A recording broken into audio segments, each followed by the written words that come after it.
As we enter into June, it's really time to be full-fledged college football, college softball, postseason going strong, super regionals this weekend, Women's College World Series starting next weekend. Obviously, Big 12 baseball tournament. I've got TCU Kansas State on right now. It's going, but we're getting time to talk about football and talk about. I'm going to hammer this all summer. A college football season unlike anything we have ever seen or will ever see in the history of this sport again, with a one-time only 14-team Big 12 conference. Get your ticket. You're only going to need the front of the seat. What is it? What's the line? To get you the whole seat, but you'll only need the edge. That's the line. That's the line for this Big 12 college football season that we are going to undergo. Nothing like it. And I cannot wait. And so what better way to start really like talking about the year, projecting ahead than with one of our favorite projectors himself. That is Kelley Ford. You know him as K Ford Ratings on Twitter. Kelley, welcome back to the show, man.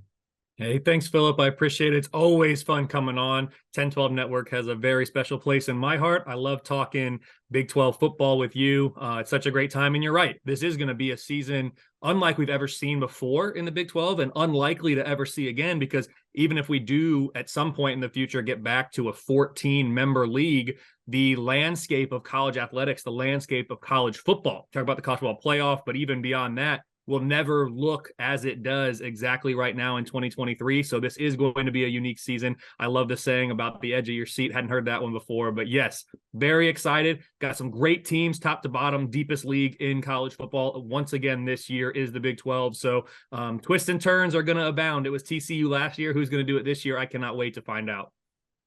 Texas and Oklahoma in their final season. They would rather be anywhere other than here. 4 new teams coming in. Some with some very, very old pull it off the shelf and dust it off rivalries that cannot wait for the opportunities to face off with teams that have avoided them at all costs. Houston, Texas. Final bedlam for who knows how long. This is going to be absolutely incredible. And, we talked about this on the podcast a couple of weeks ago. I did, about the nightmare scenario for the Big 12. And I'm curious your thoughts. My opinion is there's no worse situation for the Big 12 than if Texas and Oklahoma make the Big 12 football title game this year. There's absolutely nothing worse than that. And as silly as that sounds, like, as I said, like it's one thing to lose a game to Oklahoma the last time you faced them this year, because you can schedule a game with them. You can meet them in a bowl game. So it's one thing to lose to Texas. You might have the opportunity to see them again. Some of these teams, no. Like, I don't think you're going to see Oklahoma or Texas scheduling Iowa State in non-conference anytime soon. So they're going to have to hope for some sort of bowl matchup. But like, if Oklahoma and Texas make it to the Big 12 title game the last year before they leave for the SEC, you can't do anything about that. You can't get the ball back in your court. They're going to take the ball, they're going to stab it, tear it up, deflate it, burn it to ash, and bury it deep in the ground and salt the earth where they buried it. Like, there's nothing you can do. They get the last laugh on their way out. There is no worse situation for the Big 12 than those two teams both making it. Does one of them hurt? If one of them wins it, let's say a Texas over Kansas State or an Oklahoma over a TCU, is that bad? Yes. But both of them making it, saying, you had 12 other teams that couldn't do it. We're on our way out to the SEC. We're going to take our ball and we're never giving it back. There's not a worse situation. And sitting here atop your projected Big 12 final standings, and obviously these aren't the final projections. These will continue to update through the summer, and you'll have a final projection in August. But for right now, what feels like something I have seen more and more is Texas is the favorite in the Big 12. I don't think that's any surprise. People who want to golf at that or say that's ridiculous, you shouldn't expect that from Texas, I get all of those things. I'm on the Texas is the best team in the Big 12 this year bandwagon. Oklahoma at number 2. Talk to me about first off, explain to everybody how your projections work. Let's start there, because I've been rambling for a minute. Talk to me how your projections work, and then we can talk about how those led to Texas and Oklahoma as your top 2 teams in the Big 12 this year. For sure. Absolutely, Philip. And I do agree with you, just for my own 2 cents. That is probably the worst case scenario, both Texas, Oklahoma making the championship game, because you're right. That's in the history books and that's not changing. And barring some act of God, unforeseen circumstances, those two schools will never be back in the Big 12. And you can't change that fact. So I agree with you there. So how the K Ford ratings work, it's a power rating set, and it works differently in the preseason versus in season. So power ratings, we're trying to look forward, we're trying to project, kind of like Vegas does, kind of like, Bill Connolly with SP Plus, lots of other power rating sets out there. Who would be favored or who would have the best chance to win against whom on a neutral field if the two teams played tomorrow. And as you said, Philip, the numbers right now have been updated a couple times over the course of the summer. They will be updated once more still as we get to mid-August, and that'll be the finalized preseason ratings. But in the preseason, we're looking at three main inputs.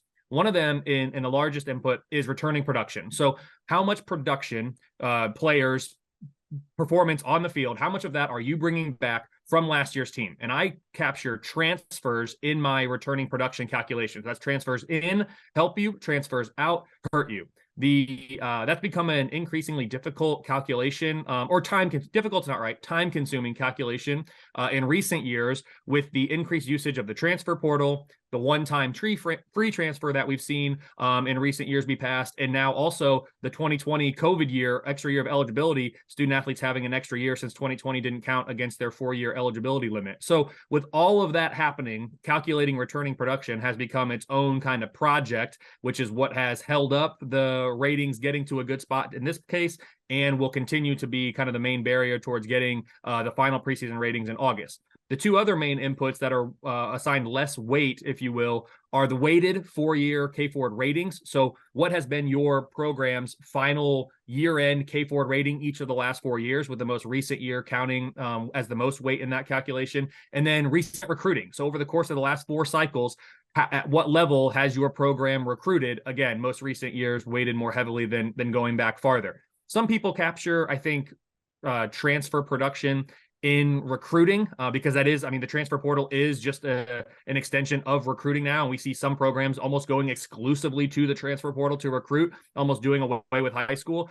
I think it's 6-1, half dozen of the other, depending on how you count it, as long as you get your weightings right within those categories. So that is how I calculate my preseason ratings. And then once we get into the season, the preseason weight gets devalued and phased out as we get going. And it's replaced, of course, with the in-season data, which is what we all care about. And the best thing about college football when we actually get to play the game. So that's how the ratings work. That's how we've gotten to where we are today. And as you mentioned, Texas and Oklahoma currently sitting atop the projected Big 12 standings within the league because of those reasons I just mentioned. They grade out relative to the rest of the Big 12. They grade out favorably in those 3 main categories. You look at the projected standings here. You've got Texas with the most likely to finish with 8 wins, with 7.3 averages, would just be Big 12 victories. Oklahoma at 6.8, TCU at 5.3, Kansas State at 5.2. So that's a significant gap between Oklahoma at 2 and TCU at 3 at 1.5 wins. I think you have to go all the way down to, let's see, almost UCF down there before, which is, I think, 1, 2, 3, 4, 5, 6, like 7 before you start to see the gap between 2 and 3. And so I'm always curious with this. Obviously last year weights heavily, and Oklahoma had a down year last year. With some of this, I'm trying to figure out with Oklahoma, because there's a couple of teams that we're not going to go through every team, but there's teams in here I'm really intrigued by. How do we take in recency? We don't want to have recency bias, but also recency's impact, because Oklahoma, very different program and team right now than they were for the 3 years under Lincoln Riley that play into this, right? For sure. Yeah. Versus, let's talk about Kansas, who's at the bottom here of the projected standings with projected 2.3 conference wins. A Kansas team who, yes, had some things kind of go their way, were able to win some close games, but got to 6 wins last year. And so, the hype machine is building to Kansas continuing to build upon that in theory, or at least get close to equaling that. And yet in this projection, we see them so low. How do we balance out the numbers versus kind of like what we think based off of what we have seen last year? Yep. And you hit the nail on the head, Philip. It's Oklahoma and Kansas are the two examples that I was going to point to at opposite ends of the spectrum. Oklahoma having the worst year last year from a power rating standpoint, from a record standpoint, that they've had in more than a decade. Kansas, from a power rating, from a record standpoint, having the best year that they've had in more than a decade. So yes, how do we deal with that? So what the numbers are designed to do is get rid of bias, to be blind to bias, to take out the human element, to take out, well, I think this team's going to do that. I feel this way about this team, about this coach. Numbers don't have feelings. Numbers don't have any sort of agenda. They are the numbers. And yes, humans input them, but they are designed explicitly to remove that type of bias. With Oklahoma and Kansas, what the numbers are projecting, we're taking last year's information and it is being incorporated and it is being valued strongly, heavily, more so than any of the other years because it is the most recent data that we have. However, for these two teams in particular, these two programs in particular, 2022 was an outlier on one way or the other based on what we've seen historically in recent years, but also in an extended short-term history here from both of them. So what the numbers are suggesting is that both of these teams are going to either progress to the mean in the case of Oklahoma or regress to the mean in the case of Kansas. That said, because we are weighting last year's information most heavily of any of the years we're looking at, Oklahoma is projecting, I say only, as the 13th best team coming into this year, whereas you look at the last decade, they've only finished worse in the year-end rankings in my power ratings than 13th one time, and that was last year. So this is projecting still to maybe not be as strong of an Oklahoma team as we've seen in recent history. When I say that, I mean the last 10 years. And then for Kansas, this is a team that I have power rated coming into this year at 63. Last year, I had them finish the year at 55, which was by far the best that they finished in my rating set in, again, 10, 15 years. Other than last year's 55, the best year-end ranking for Kansas in the last 10 years was when they finished 91st in 2018. So having Kansas ranked 63 right now, I would suggest is showing them great respect for what they did last year. And yes, I'm projecting them to be slightly worse than they were last year. But again, that's that regression to the mean that the numbers are trained to expect based on the history of this program. But this is going to be a very good Kansas team, especially by Kansas standards. Probably the biggest issue for Kansas is they play in the Big 12. And when you play in the Big 12, it's as deep as it is. I'm projecting you to be the 63rd best team in the country. That's last in the Big 12. That speaks more to how strong and deep the Big 12 is than any knock on Kansas, because there are many Power 5 programs. There are some Power 5 programs who would take 63 in a heartbeat this year. And I think that speaks to the progress that's being made in Lawrence. How do you handle the stats this year, specifically for the Big 12, when you have a conference that's introducing 4 new teams? I mean, this is a conference that had a round robin. Everybody played everybody every year. The last, 11, 12 years, if I remember correctly. And now you have uneven scheduling again, which you haven't dealt with in a very long time. You have 4 brand new programs who you are not used to facing. And so you have, whereas everyone had basically a similar schedule, except for like whoever the best team was didn't have to play the best team, and whoever the worst team was didn't get to play the worst team. Now these schedules are so uneven, and it's a conversation we're getting to have in the Big 12 that we've never had before of who's gotten an easier schedule versus who. And we'll talk about that in a minute, because I do think that helps relate to the Texas and Oklahoma situation and why the nightmare scenario is in play. But how do you take something like that and implement that in?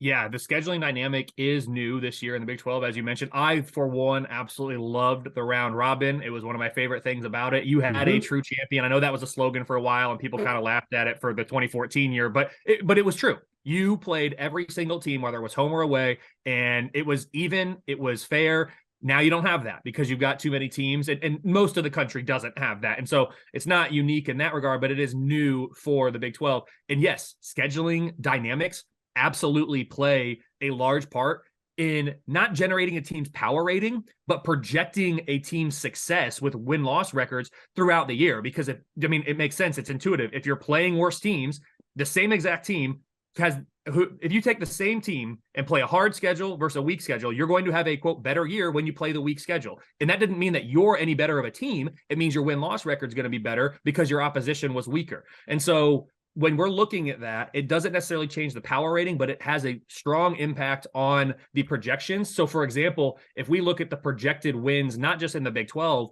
but overall, Oklahoma is actually projecting as the greatest number of regular season wins in my rating set for Big 12 teams at 9.7, even though we just said Texas is projecting as my best team in the Big 12, and I have Texas as a 4-point favorite currently in the Red River Shootout. Texas is only projecting at 9.5 regular season wins. That's due in large part to Texas playing Alabama in the non-conference. Oklahoma's most difficult non-conference game, as I'm looking at it here, is probably at home against SMU. So that's a large difference there in non-conference strength of schedule. But if we look at the projected Big 12 standings, it does not go in rank order of who is projecting to be the best team in the power ratings versus how many projected wins are they having in conference play. So, for example, I've got Oklahoma State, who is the 36th best team in my power ratings, above in the projected Big 12 standings, above Texas Tech, who's projected 33rd best team, UCF 35th, BYU 31st.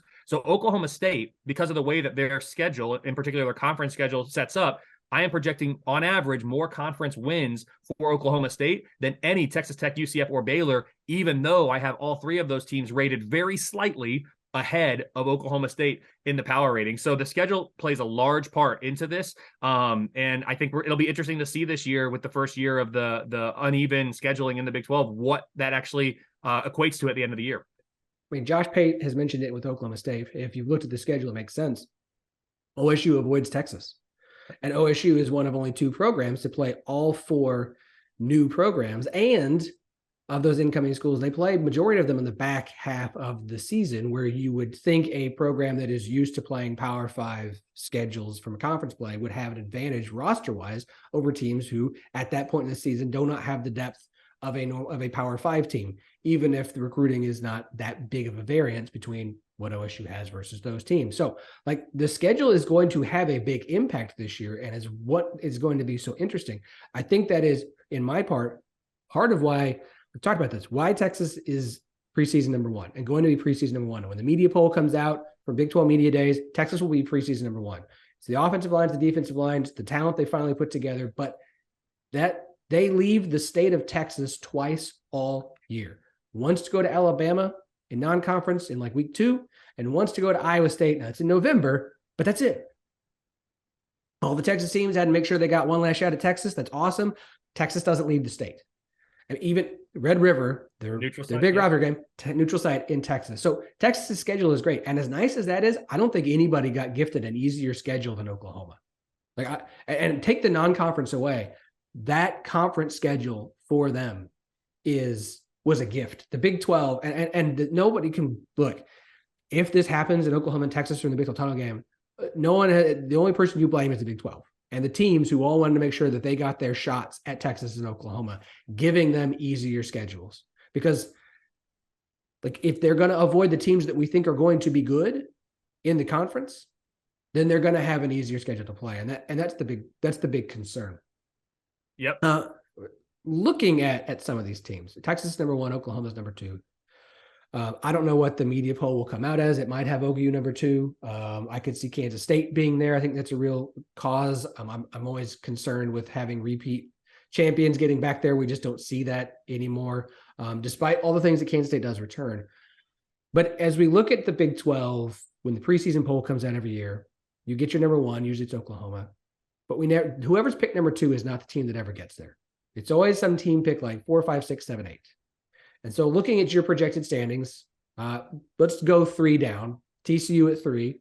And this is Big 12, not overall, just the Big 12. TCU at 3, Kansas State at 4, Oklahoma State at 5, Texas Tech at 6, UCF at 7, Baylor at 8. Looking through that, and I'm going to use that as the cutoff because that's typically been the cutoff. We could put in, I'm sorry, I'm not picking Cincinnati. I was going to call Iowa State a dark horse, but I've got some legit concerns that we're going to probably hear some news this summer. I'm not going to say more than that. They picked up a JUCO quarterback who's immediately eligible to add a 4th quarterback to the quarterback room. Do with that information what you will. West Virginia, Houston, Canada. So I'm going to call Baylor the cutoff line of the teams I feel have a shot at being the non-1-2 who get there. looking at some of this, what are your thoughts on that grouping of teams based off take out part, the projected wins, obviously, but of that group, where do you kind of have some confidence in the team that's not picked to get there makes the big rise and gets there? Yep. So I think TCU and Kansas State ending up 3-4 on that list is no surprise. I think those are the two best teams out of that grouping of teams that we just talked about. Neither one of those teams are without flaws.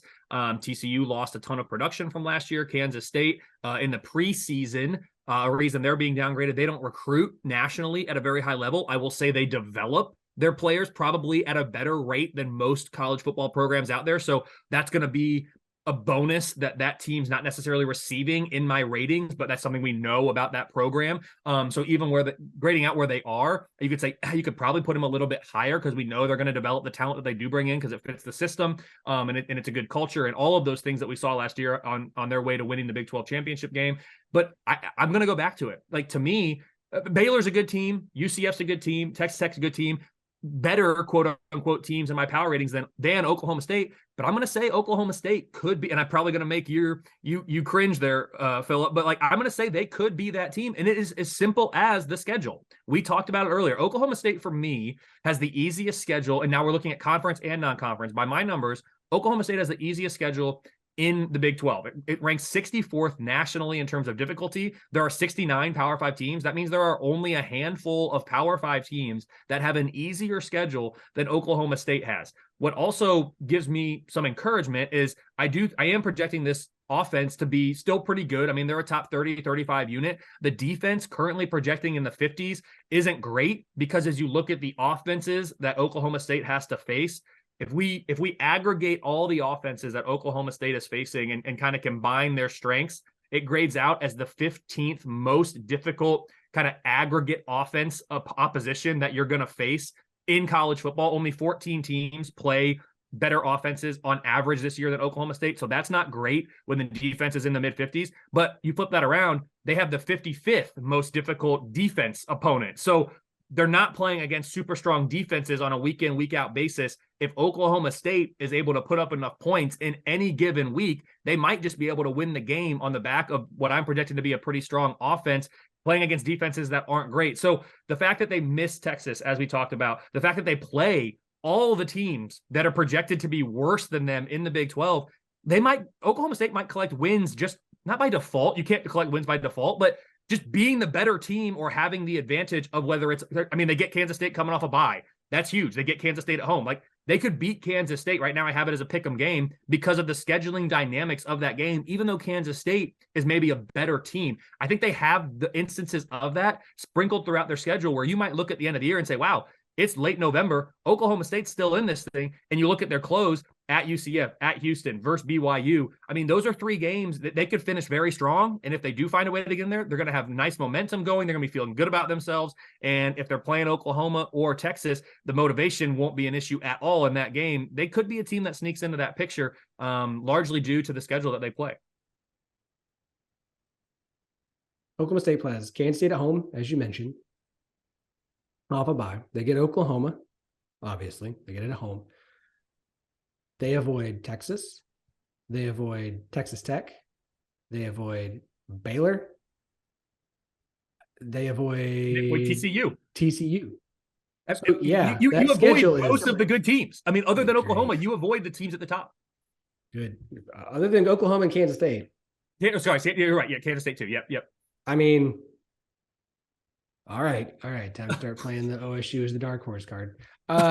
First of all, throwing out 15th most difficult collection of offenses faced in the country, Kelley, you are doing some deep dive stuff for me here, friend. That is interesting. Okay, I'm gonna need that graphic put out of. We're gonna do some talk off air because I've got some questions for you. All right, so since you have some schedule grades and have Oklahoma State as one of the more favorable, who do you say right now have across the board period let's say the three easiest schedules in the Big 12, and who has the three most difficult schedules in the Big 12? So your three easiest: Oklahoma State's number 1, Cincinnati is number 2, and Oklahoma is number 3. Like you said it, the Big 12 office, and this is counting non-conference too. And so Oklahoma's not challenging themselves in the non-conference, but the Big 12 office did not punish Oklahoma at all for their decision to leave here in terms of the conference schedule that they were given.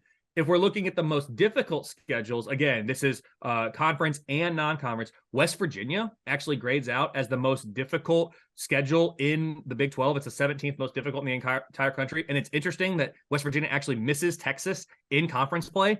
So they missed the best team and they still have the most difficult schedule. They got to play at Penn State, home to Pitt. Those are two good teams in the non-conference paired with their FCS Duquesne. Second most difficult is Texas. And that's going to happen, of course, because you're going on the road to Alabama. You're getting Oklahoma at a neutral site. You got to play at TCU. You're playing Kansas State at home.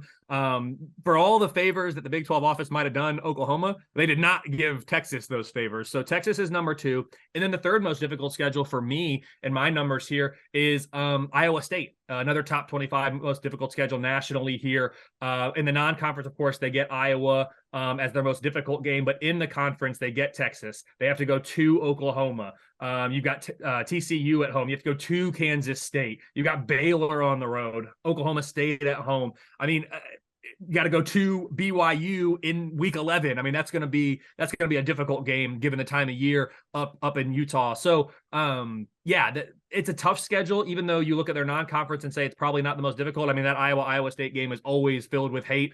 And so it's always going to be tough, but Iowa State rounds out the top 3 most difficult for me. Okay. Now I just want you to throw random interesting stats at me. Okay. So you pulled the 55th most difficult schedule for the defense for OSU, or 55th easiest schedule for the defense. And then the basically like 15th most difficult schedule for, I guess, I worded that so wrong. I am bumbling this beautifully. I'm just going to let Kelley talk for the next like 5 minutes. I'm going to be quiet. I'm totally hooked on the stats that you're throwing out here of like ranking the offenses you're going to have to play and the defenses you're going to have to play. So now I'm really curious as to talk to me about the Big 12, about the defenses in the Big 12 and kind of how the defenses in the Big 12 to you rank out. Yeah. And so this is something I added, and you can find it on the website now. I put it up there, kfordratings.com. In the bottom right kind of section corner of each team's realistic expectations, I used to have, or the first iteration had 4 different scheduled difficulty thresholds. So basically, how difficult would it be for the average top 25 team to go 6-6 versus your schedule, to go 8-4, to go 10-2, and to go 12-0? What I found, though, was those numbers didn't vary a whole lot. They do tell a story. It's an interesting story. I'm not sure how much people other than me care about that, to be completely honest with you. And the numbers didn't vary a ton. So a different idea that I had was, what if I put down there just one scheduled difficulty? So basically the way I've calculated that now is how many projected wins, how many average wins would the average top 25 team get against your schedule? So that spits out one number for every single schedule in FBS. And I can then ordinally rank those 1 to 133. So that's the first number you see. Then I said, okay, let's aggregate, let's average all of your opponents, FBS opponents, I should note, all of your FBS opponents' offensive rankings and all of your FBS opponents' defensive rankings. And then let's compare yours versus all other 133 teams. I can then ordinally rank how difficult is it, how difficult is the aggregate offense you're facing this year compared to the aggregate offense that any other team is playing this year. And that's how you get that number 1 to 133. The final number down there is just your conference rank. So how difficult is your schedule in conference? So I'm looking at West Virginia's right now. They have the 17th most difficult schedule in the country. That is the most difficult of any Big 12 team. So you have a 1 there in West Virginia's conference cell. But yeah, that's what I decided to do. That's what I'm rolling with for now. So if you look at it, West Virginia plays the second most difficult collection of offenses in the country. And it makes sense. FBS offense, it makes sense. If you go down their schedule and look at it, the worst offense that West Virginia plays by my numbers right now is Cincinnati, who has the projected 64th best offense in the entire country. That's FBS average. So West Virginia does not play all season a team that's projected to be below average on the offensive side of the ball, which doesn't bode well for West Virginia, since I'm projecting their defense to be the 76th best unit in the country. That's not great, which is why maybe you see where they are in my projected Big 12 standings. And then the best offenses that they play, I mean, you got Penn State in the top 20, you got Texas Tech, TCU top 25, Houston top 20, Oklahoma top 10, Baylor in the top 30, Oklahoma State 31, Pitt and BYU both right around 40. That's tough offenses that you're playing week in, week out. On the defensive side, and you asked the question, Philip, what about the defenses in the Big 12? I think this is telling. On the defensive side, West Virginia plays the 43rd most difficult collection of defenses. And so as I go down the schedule, Kansas, it looks like, plays the 20th most difficult defensive slate in the entire country, which, as I'm rolling through all of the realistic expectations, I believe is the best that you're going to see. And that's largely driven, I mean, not largely, but 1/12 of their grade here, 1/11 of their grade, since they play in FCS, is oh, excuse me. I was thinking they played Iowa. They don't. They play Illinois, though, out of the Big Ten West, who's projecting as a top 10 defense. You've got Texas as a top 15 defense, Iowa State as a top 20 defense, Cincinnati, Kansas State, both good defenses in their own right. But the average Big 12 defense, not going to be as strong as the average Big 12 offense. And that's going to be reflected on everybody's realistic expectation graphics as you roll through them there on the website. But a lot of good offenses in the Big 12. That's not to say there aren't good defenses, but if we're looking at which side of the ball is stronger across the board, on average in the Big 12, offenses are going to be better. Of course, you've got your exceptions, most notably Iowa State, who's got a top 20 defense and, you know, a sub 70 offense in my rating set right now. Cincinnati kind of in that same boat. Offense maybe not quite as bad as Iowa State, and the defense maybe not quite as good as Iowa State's, but they're very similar mold to the Cyclones.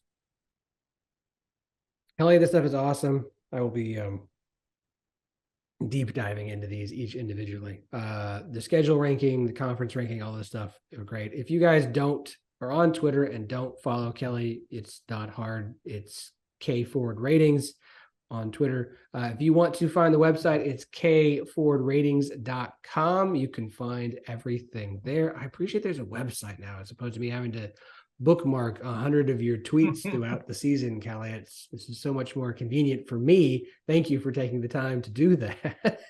That's well, other people were saying that too. Like, Kelley, your content, I like it, but it's hard to scroll your Twitter feed and you posting all these things that I don't care about. I'm trying to find the one I do. So it took a little time for me to get it up and running. I've always had the website, Philip. It just hasn't had these pretty graphics and all that. It's just been, you know, the black and white text and numbers, which isn't the most visually appealing. So I'm trying to give people what they want while also not overextending my own personal workload. But college football is awesome. So it's something fun. I enjoy doing it. And yeah, hopefully it's a good ad and people enjoy it. So kforwardratings.com, go check it out there. Or if you're on Twitter, make sure you are following Kelley at kforwardratings. You are welcome to tell him how you feel about things. Just remember, it's not his personal opinion of your team. He hates all of your teams equally. Okay.